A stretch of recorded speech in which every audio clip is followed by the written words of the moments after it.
Pessoal, no vídeo de hoje nós vamos falar sobre interpolação, mas utilizando splines. Então eu vou definir o que é uma spline nesse vídeo e a priori nesse vídeo também nós vamos trabalhar com splines lineares.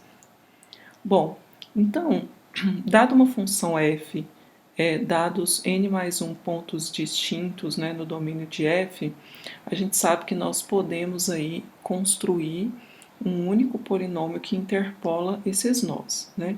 Vamos chamar de Pn esse polinômio de grau no máximo n que interpola esses nós. Uma pergunta que é bastante interessante, né, é saber se por acaso esse polinômio Pn que interpola a função f nesses pontos, se realmente ele se aproxima bem da f nesse intervalo x0, xn, né? Se realmente esse polinômio converge de certa maneira para f. Então a gente tem aqui um exemplo, olha, deixa eu aumentar um pouco aqui o desenho. Então nós temos aqui, com esse traço contínuo, essa função, o gráfico dessa função f de x, certo? Então aqui o gráfico dessa função é f de x. Bom, com esse pontilhado aqui, mais com os segmentos de reta maiores, né, nós temos aí um polinômio que interpola f nesses 11 pontos. Então, um polinômio no máximo, de grau no máximo 10 que interpola f.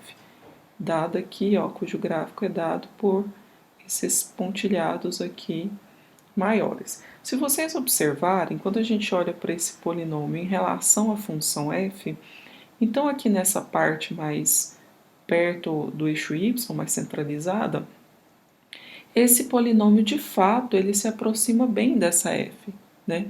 Agora, quando a gente considera aqui esses pontos extremos, né, ou os pontos mais próximos de -1 e 1 aqui, é muito diferente o polinômio da função f. Essa aproximação claramente é muito ruim, né? Nós temos aqui nesse pedaço, ó, a função f aqui, enquanto esse polinômio interpolador está aqui. Então, realmente, a gente comete um erro muito grande ao se aproximar, ao aproximar, né, essa função f por esse polinômio p, dependendo do intervalo em que a gente se encontra. E alguns intervalos aqui, subintervalos, né, do domínio, essa aproximação é boa, em outros não tão boa assim, né? Então, a gente começa a se perguntar, bom, aí tem um outro polinômio interpolador aqui, chamado polinômio de interpolador de Chebyshev, que tem esse pontilhado menorzinho aqui, ó. Esse polinômio, ele já interpola melhor a nossa função f, certo? Então, uma pergunta que a gente se faz, né, ou uma solução, na verdade, para se interpolar bem, se aproximar bem funções f via essas interpolações, ao invés de considerar um único polinômio que interpola os nós e se aproxima da função, a ideia é considerar vários polinômios, vários pedaços de polinômios, de modo que ao colar esses vários polinômios, os gráficos desses vários polinômios, a gente tem aí uma boa aproximação para f, certo?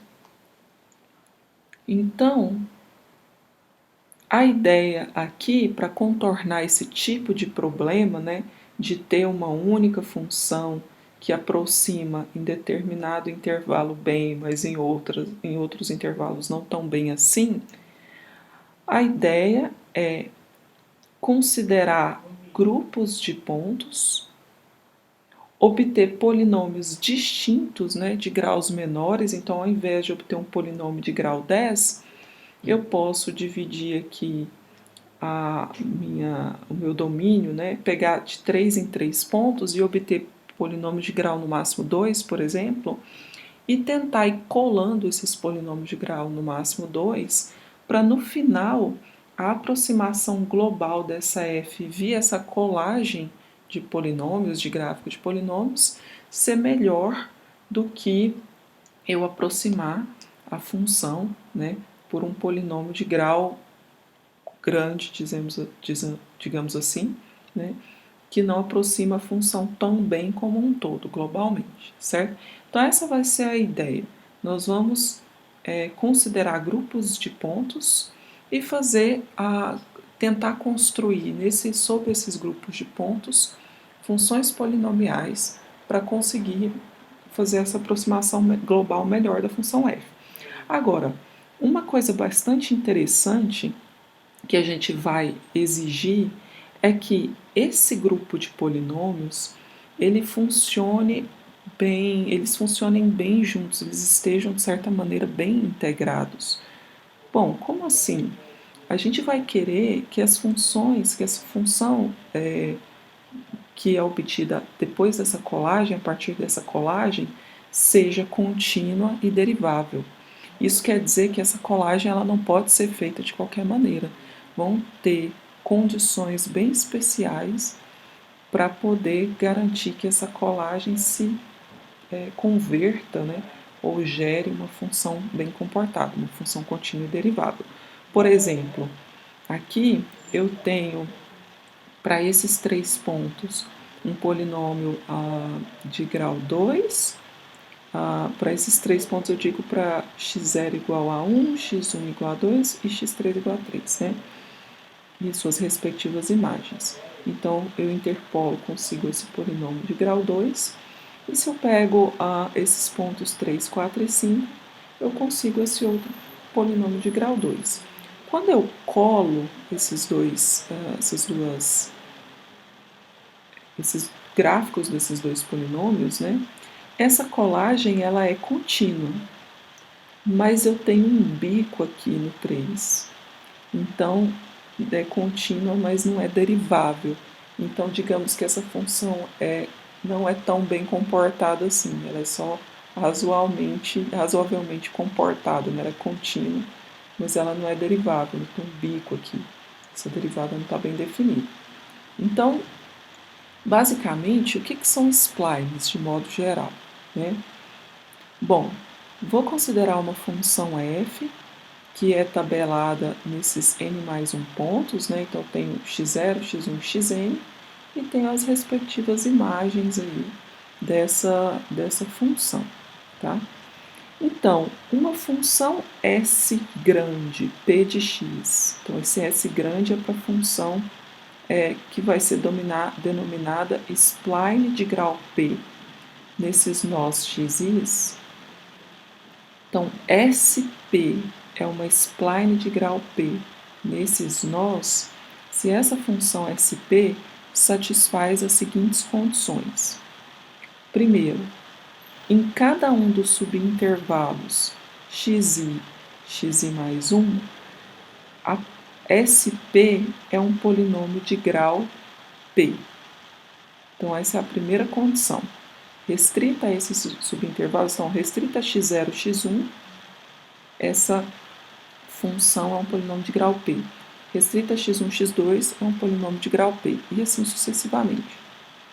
2.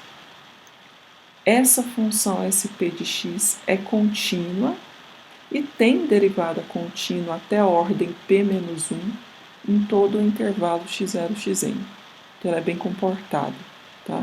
Contínua e tem derivada até a ordem p-1, uma vez que o polinômio é de grau p. Bom, então uma spline é uma função que satisfaz essas condições A e B. Se além disso, essa spline satisfizer essa condição C, que é SP aplicado em xi, que são os extremos aqui desses subintervalos, coincidir com f de xi, isso significa que essa função interpola a função f, né?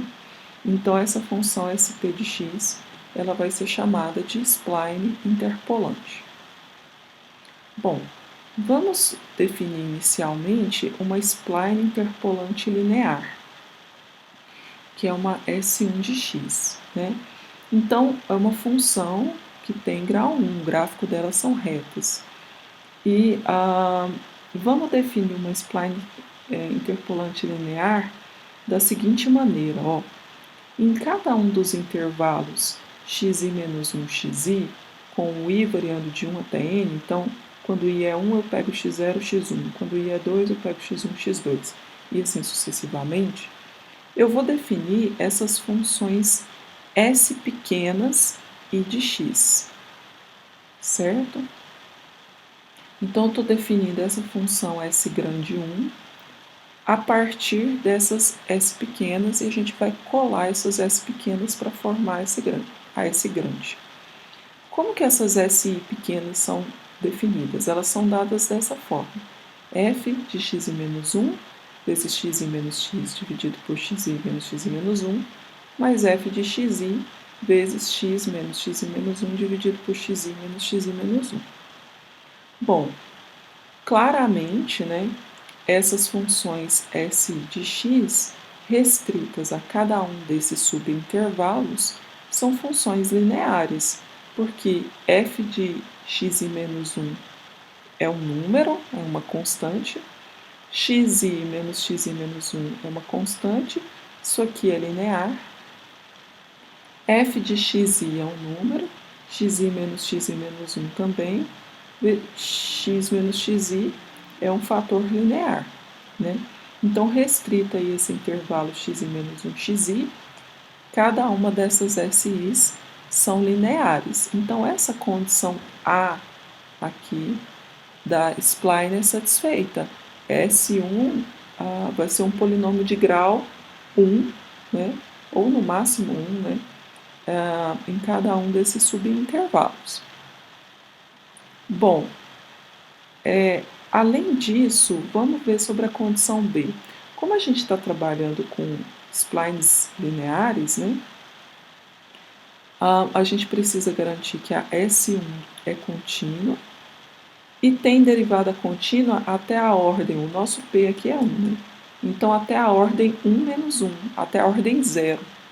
Então, no fundo, como esse P é 1, dizer que S1 é contínua e tem derivada contínua até a ordem 0 significa simplesmente checar que ela é contínua, né? Porque eu não estou derivando a função, não estou olhando para a derivada, porque eu estou olhando para spline linear, né? Então, vamos ver se esse item B ele é satisfeito, se a função é contínua. Bom, eu sei, né, que como essas SIs aqui são retas, né, são pedaços de reta, então internamente nos intervalos xi menos 1 xi, claro, elas são contínuas. O que eu preciso garantir é que ao fazer a colagem, então ao considerar, por exemplo, a SI mais 1, eu não vou ter uma situação assim, ó, não vou ter um salto para construir o próximo pedacinho SI mais 1. Se eu tiver um salto, aí ela não vai ser contínua. Então, o que eu tenho que garantir? Eu tenho que garantir que, ao desenhar a função nesse intervalo xi mais 1, quando eu for desenhar no intervalo xi mais 1, xi mais 2, a colagem aconteça, quer dizer, a função continua contínua, eu não tiro o lápis do papel para desenhar o gráfico. Então, o que a gente precisa checar aqui no item B é se SI de xi coincide com SI mais 1 de xi. Se essas funções no xi, se elas são coladas, né? Se ocorre essa colagem, né? Então, vamos lá. Quem que é SI de xi? Quando a gente substitui x por xi aqui, ó, então, esse pedaço aqui se anula, né? Porque vai aparecer aqui xi menos xi. Esse pedaço aqui, ó, fica igual a 1, porque vai aparecer xi menos 1, dividido por ele mesmo, né? Então, vai sobrar simplesmente f de xi. Esse é o SI de xi. E o que acontece quando a gente considera SI mais 1 de xi? Primeiro, quem é SI mais 1? Bom, SI era dada por essa expressão. Eu estou trocando aqui esse I por um I mais 1. Né? Então, quer dizer que no lugar do I, na expressão, vai aparecer I mais 1. Quer dizer que esse f de xi menos 1 vai virar f de xi mais 1 menos 1, que é simplesmente f de xi, que está aqui. Esse i é i mais 1, né? Bom, esse i é i mais 1. Por que eu estou trocando x por xi? Porque eu estou aplicando a função não no ponto x, mas no ponto xi. Então, já estou fazendo essa substituição também de x por xi, certo?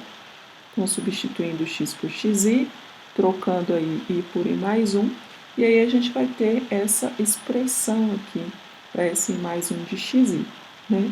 Bom, se a gente observa, ó, aqui a gente cancela, vai sobrar o número 1, então vai aparecer f de xi, e aqui dá 0.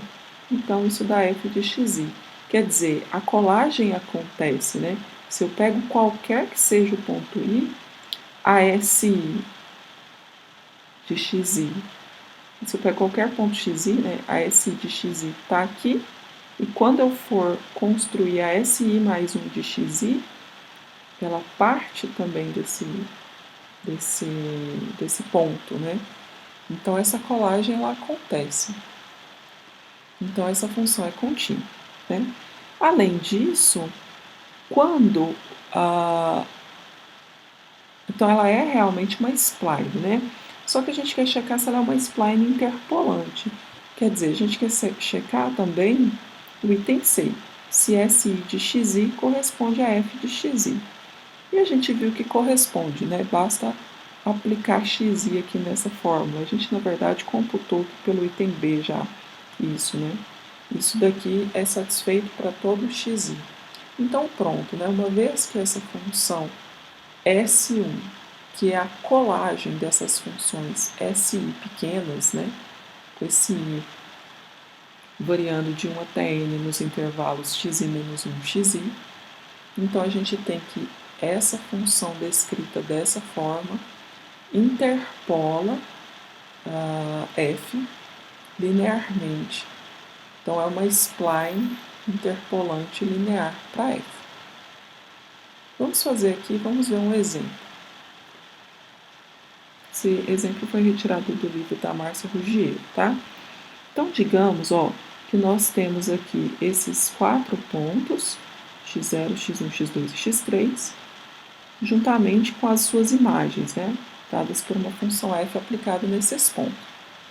Vamos construir a spline linear que interpola esses nós. Então, primeiro, se é uma spline linear, como que a gente vai fazer? A cada 2 desses pontos, a gente vai construir funções que, restritas a esses subintervalos, são retas, né? Então, deixa eu já mostrar a figurinha, ó. Digamos que o gráfico hipotético da f é esse. É hipotético porque a gente não tem a expressão da f, só tem o valor dela em alguns pontos, né? Então, a história é, nós vamos subdividir os intervalos aqui, né, que variam de x0 igual a 1 até x3 igual a 7, em 3 subintervalos. Um intervalo que vai de x0 para x1, e aqui nós vamos construir um pedacinho da função S1 grande, dada pela S1 pequena. Depois a gente vai olhar para o subintervalo de 2 até 5 e vai construir de novo um pedacinho da função S1 grande, nesse caso a S2 pequena. E depois, por último, no intervalo de 5 a 7. E vai construir outro pedacinho aí dessa função, né?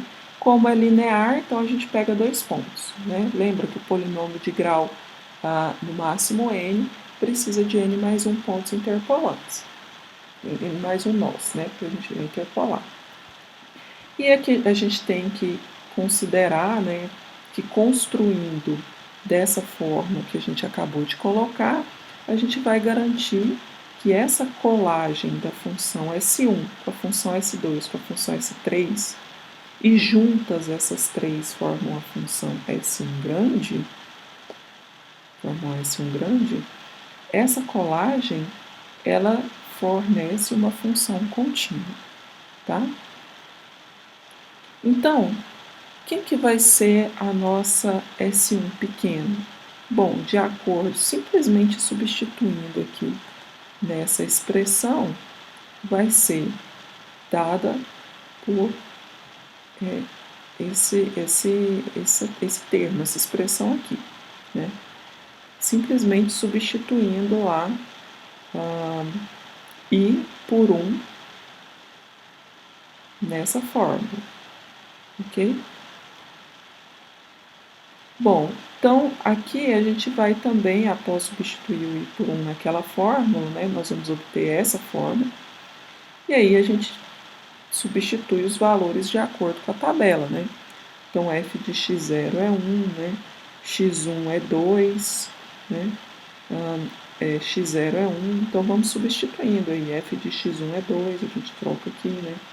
E x0 é 1 e x1 é 2. Com isso, a gente obtém S1 de x como igual a x, como essa expressão, certo? Então, quer dizer que no intervalo que varia de x0 a x1, no intervalo de 1 até 2, a função S, né, ela é a função identidade. É a função identidade nesse intervalo. Bom, quando a gente vai calcular o S2, né, que é a função S no intervalo de 2 a 5, então, de novo, né, a gente vem nessa fórmula e substitui agora o I por 2. Então, vai aparecer f de x1 vezes x2 menos x, dividido por x2 menos x1, e assim sucessivamente.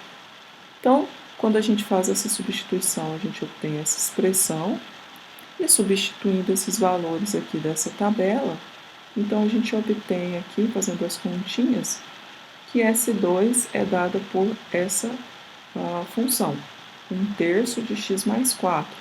Então, restrito a esse intervalo 2, 5, a minha função S1 é dada por essa expressão S2. E agora, por fim, vamos calcular quem é S3 aqui do intervalo de 5 a 7. Então, de novo, a gente vem nessa expressão, substitui I por 3. Quando nós fazemos isso, nós encontramos essa fórmula para essa S3 pequena, e substituindo os valores que a gente tem na tabela, nós encontramos aí essa expressão para nossa S3, nesse intervalo de 5 a 7, certo? Então, o que aparece aqui do lado é simplesmente colocar no gráfico cada uma dessas funções restritas a esse intervalo. Então, se eu ploto aqui a função identidade nesse intervalo 1, 2, então ela é dada por esse pedacinho. Se eu ploto a função S2, né, que é essa função aqui, nesse intervalo 2, 5, então eu tenho esse pedacinho. Se eu ploto essa função S3, né, dada aqui por essa expressão no intervalo de 5 a 7, então esse pedacinho, né? A função S1, ela é a colagem dessas três S's pequenas. Então, a S1 grande vai ser a função identidade no intervalo 1, 2, essa função aqui, S2x, nesse intervalo 2, 5, e por fim, essa função S3x no intervalo 5, 7.